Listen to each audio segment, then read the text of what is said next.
England, Their England by A.G. Macdonell. Adapted in 6 parts by Bob Sinfield and narrated by Leslie Phillips. Episode 4.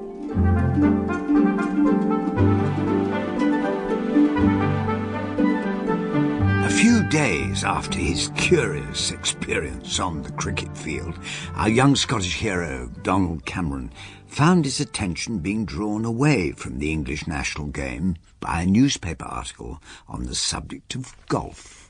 England's recent defeat at the hands of the stern and wild Caledonians was demnition horrid, and the only consolation lies in the fact that the victors consisted almost entirely of what are called Anglo-Scots, domiciled in England and products of English golf, for there is no doubt that the balance of golfing power has shifted to the south. England is now the real custodian of the ancient traditions of the game. Donald read through this very carefully, for it seemed to be a matter of importance to him, and his task of writing a book about quintessential English behaviour. Having seen the English engaged in their own indigenous pastime of cricket, he had been unable to make head nor tail of it, but it was worth finding out how they treated another country's national game, which, according to the newspaper, they had not only mastered but adopted. The matter was easily arranged, for he had already been invited to a day's golf by Sir Ludovic Phibbs, MP. On the following Sunday, he was picked up on the corner of Royal Avenue and King's Road, Chelsea, by Sir Ludovic's Rolls-Royce limousine. It's a scandal, you know. It is? The dole. Everyone who takes the dole ought to be shot. They'd teach them not to slack, abolish trade unions, harder work all round, that'll solve everything. I see. Yeah, make them work Saturday afternoons and Sundays. Half-day Sunday, I'm not a tyrant. Of course, I'm no expert, but it strikes me a lot of people don't have jobs in the first place. My point exactly. Slackers, the lot of them. This theme lasted most of the journey to Cedar Park, one of the newest of the great golf clubs in the southeast. The moment he entered the clubhouse, a superb spectacle met Donald's gaze. Superb enough to take his mind off the loud squeak of his nail-studded shoes on the parquet floor. It was a group of golfers standing in front of the huge fireplace. There were purple jumpers and green jumpers and yellow jumpers and tartan jumpers. They were the biggest, the baggiest, the brightest +4 that ever dulled the lustre of a peacock's tail. Donald felt like a navvy, painfully conscious of his sagging grey flannels and the hole in the elbow of his 1914 golfing coat, but not sufficiently conscious of his clubs to avoid dropping them. Clubs go in the locker room, sir. Oh, sorry, Thank you. That's very kind.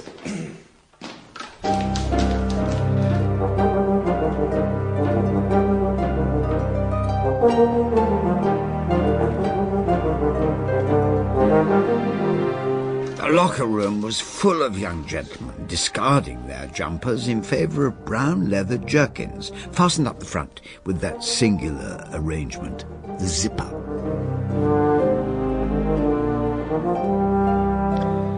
Donald edged in furtively, hazily watched the flunky lay his clubs on a bench, then fled in panic through the nearest open door and found himself in a wire-netted enclosure packed with the dense throng of caddies.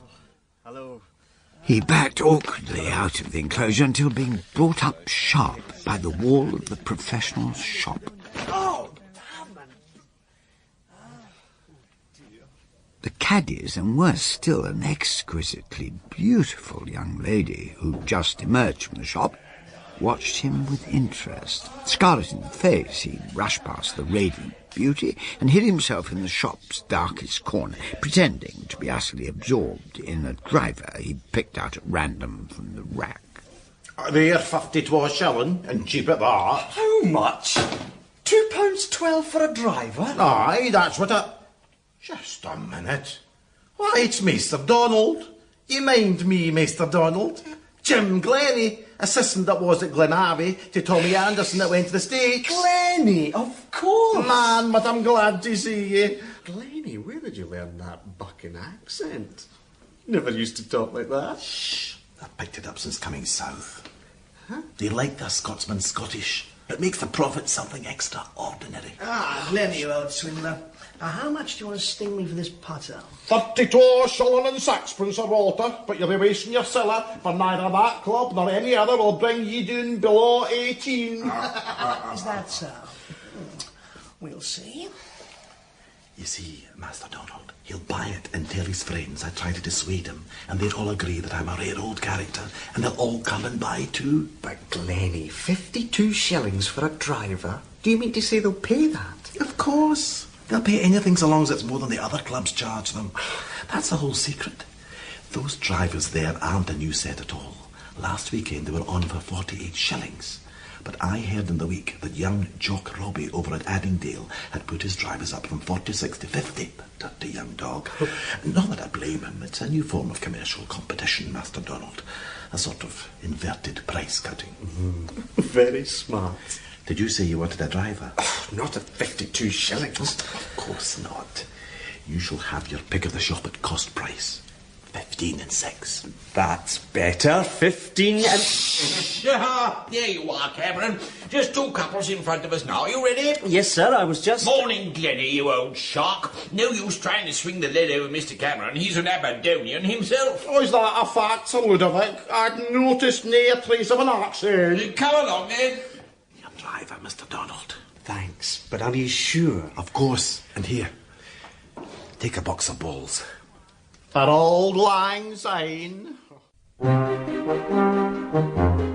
On the first tee, Sir Ludovic introduced Donald to the other two players who were going to make up the match. Cameron, I'd like you to meet Mr. Woolston and Mr. Giles. Pleased to meet you. How do you do? Fine, oh, yes. How do you do? Both these gentlemen are in the city. Which city's that? Stocks and shares.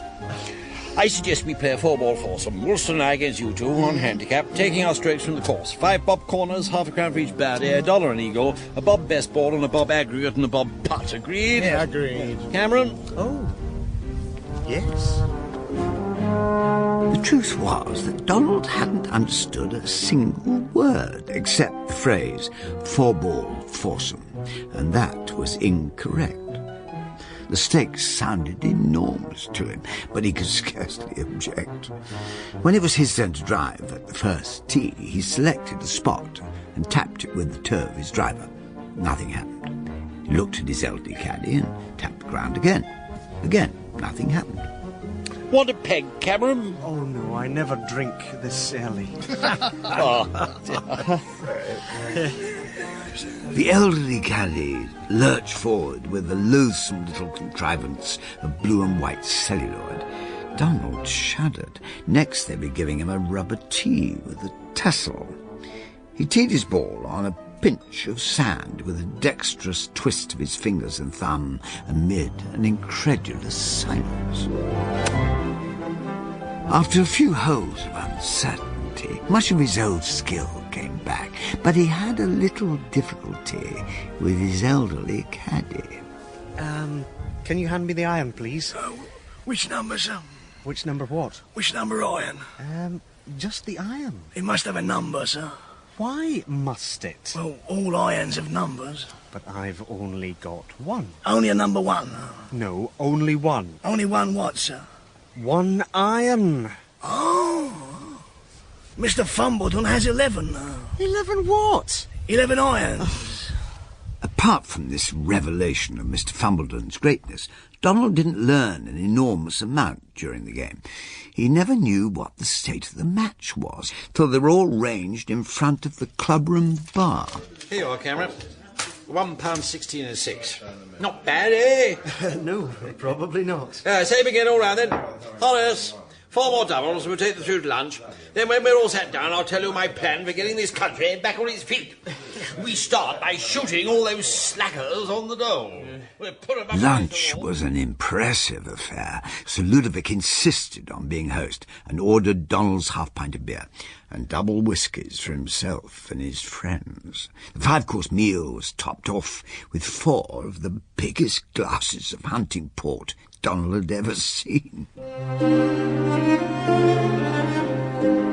Finally, they sallied out to play a second round, but the golf was at best indifferent.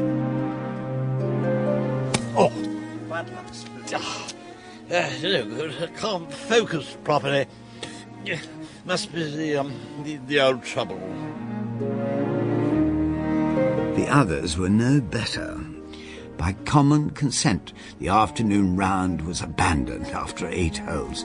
Donald was handed 17 shillings as his inexplicable winnings, and after a rubber bridge and even more refreshment, Ludovic offered Donald a lift home. Luckily, the chauffeur was driving. Now, Kevin, did I tell you about my plan to shoot these slackers on the dole? The next day, Donald received a call from his friend and fellow war veteran, Davies, the man responsible for this insane book idea in the first place. He wanted the would-be author to drop in at his publishing house and give a progress report. Progress? Davies, I am out of my depth. Well, I didn't think you'd find it very easy. But remember what I told you in that bloody pillbox 10 years ago? I've got this instinctive notion that the English character... There's no such thing. They're all different. That the English character is based fundamentally on kindness and poetry. Just keep that in mind. It doesn't matter if you agree or not. Now, I've got a job for you. What sort of job? Oh, it's nothing much. It's just a private secretaryship. What? But what about my work for the London Weekly and this book I'm meant to be writing? Donkey brain, I am trying to help you. It's only temporary, and it means working for an English politician. English, is he? He's an old friend of mine. His regular chap's gone down with scarlet fever. The Parliament isn't even sitting just now. Ah, you see, you're an expert on politics already. The point is, my friend's off to Geneva in a fortnight for the Assembly of the League of Nations. He wants you to go with him, hold his hat and coat. How long for? Oh, it's only a month. All expenses and a £5 a week. He should give you a good notion of the Englishman as an internationalist. Eh? What do you say? Oh, Davies, what a fool I am. Of course I'll do it.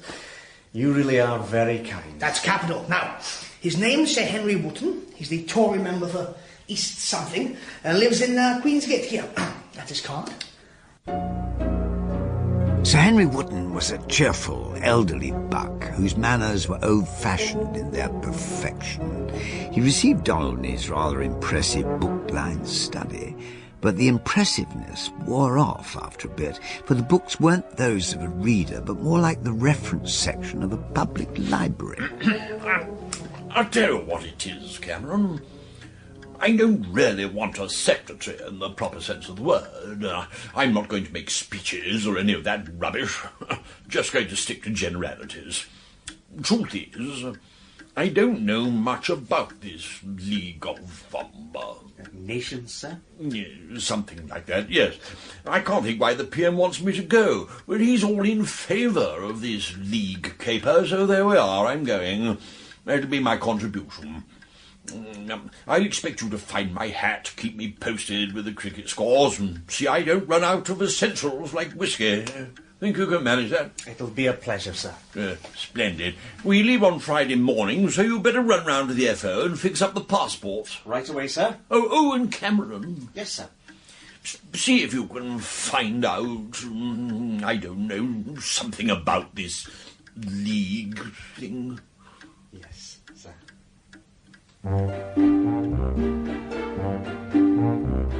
Once in Geneva, Donald found it very hard to keep his mind on the task of studying the English representatives. There were so many distractions. The streets were crowded with strange sights, Abyssinians in great blue robes wearing great black beards, Chinese, Japanese, Siamese, Cochinese, Tonkinese and Annamese, moving scrutably hither and thither while Frenchmen chattered and Australians strode in big hats.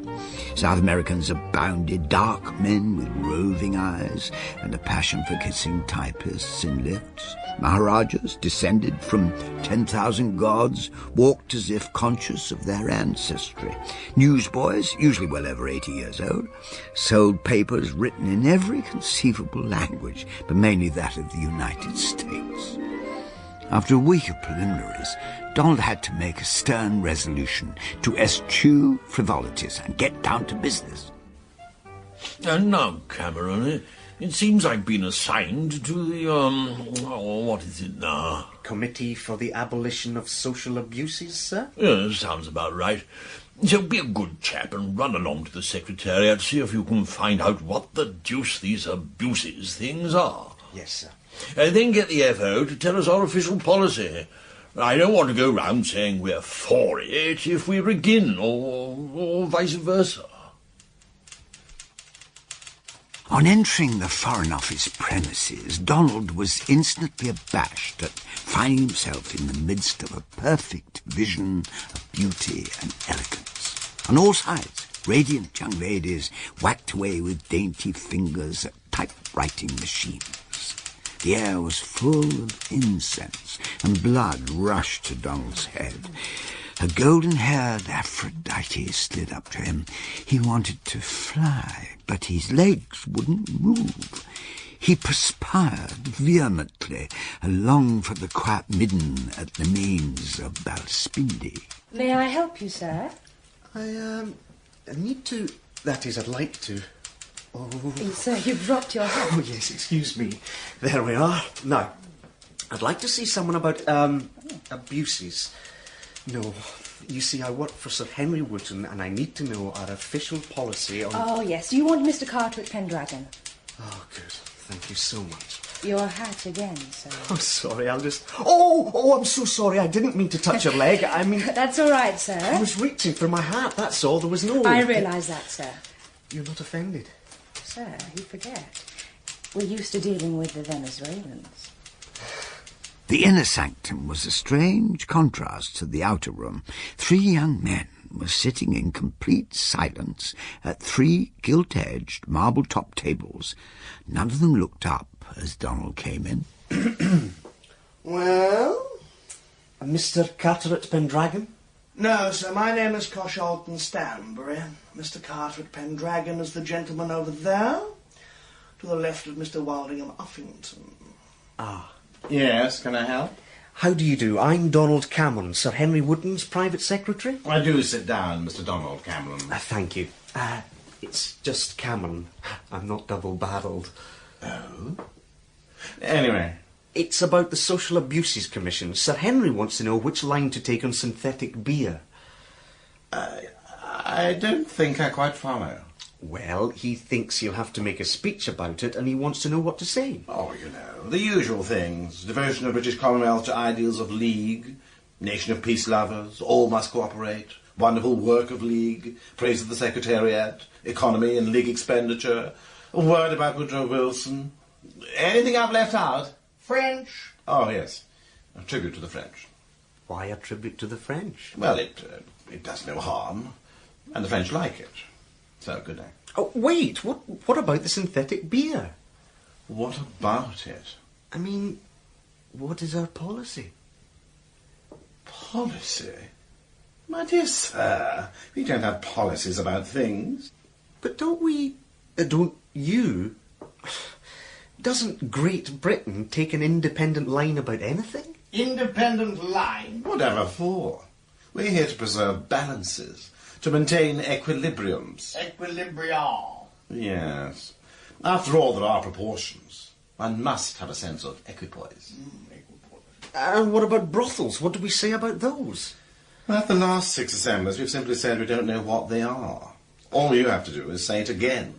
Broadly speaking, you're fairly safe to take it as a generalization. And so far as organised vice is concerned, we, as an empire, might reasonably be described as more or less against it. Good day. Donald went out with the feeling he gained some sort of insight into the English genius for diplomacy, though for the life of him he couldn't have explained how it worked. But of course, that was the genius of it. The president of the Committee for the Suppression of Social Abuses was the senior Caspian delegate. He was able to deal most authoritatively with the issue of drug trafficking, being himself a lifelong heroin addict. But when the drug section of the agenda had been dealt with, the president's efficiency fell off considerably, partly due to his lack of interest in the subjects, but mainly because between injections he was inclined to nod off. The vice-chairman, a courtly Chinese, saved the situation by springing to his feet and saying in slow but perfect French, The hour is now 1:45, and we have labored long and earnestly this morning. And I would put it to you that the time is at hand to decide whether to adjourn now for refreshment or whether to continue without interval. The Vice-Chairman says that if we don't stop now, we miss lunch.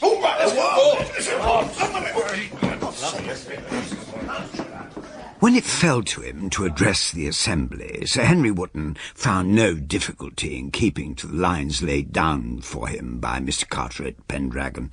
First came his peroration against the traffic in synthetic beer. And as you know, we British are a nation of peace lovers, and we must all cooperate in honour of the wonderful work that is being done by the League.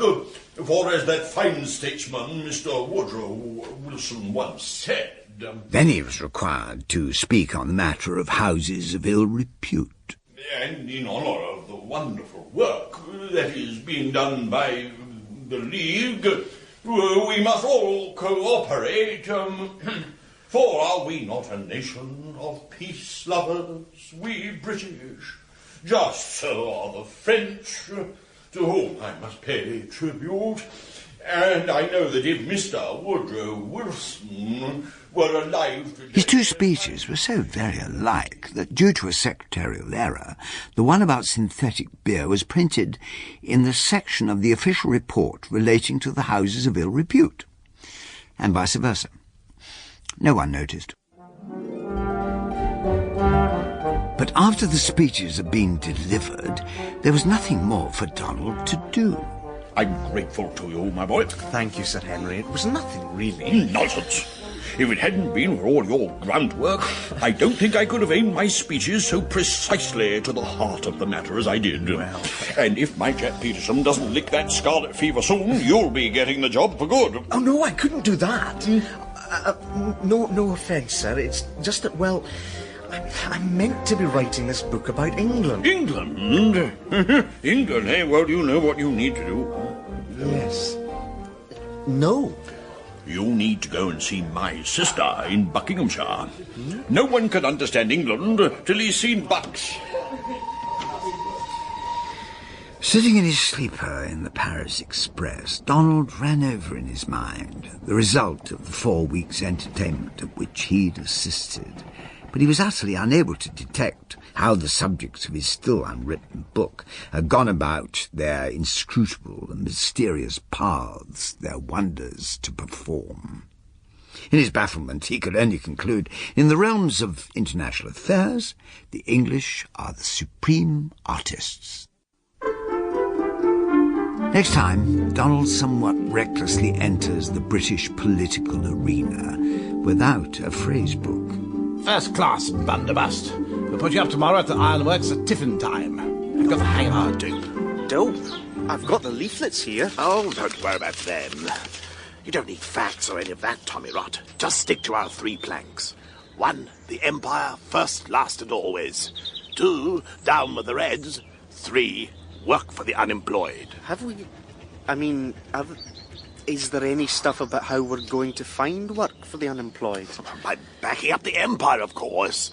That and the abolition of the dole. And he meets William Rhodes of the East Riding, an extremely well-travelled man. I went to Hungary once with a machine for weeding between rows of fruit trees. Stayed 2 years. Demerara's a queer place. Rum's cheaper than water in Demerara.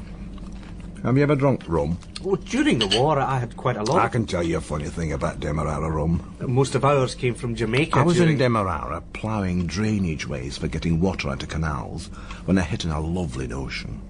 I made a special carburettor that would take rum instead of petrol. Join us then.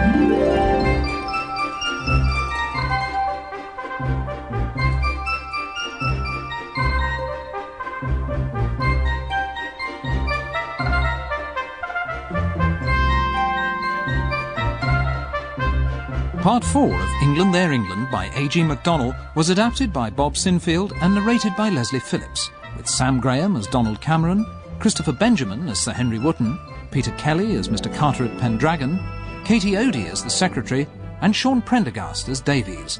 Other parts were played by members of the cast. Technical presentation was by Graham Harper. The director was Neil Cargill. England, Their England is a Splice of Life production for BBC Radio 2.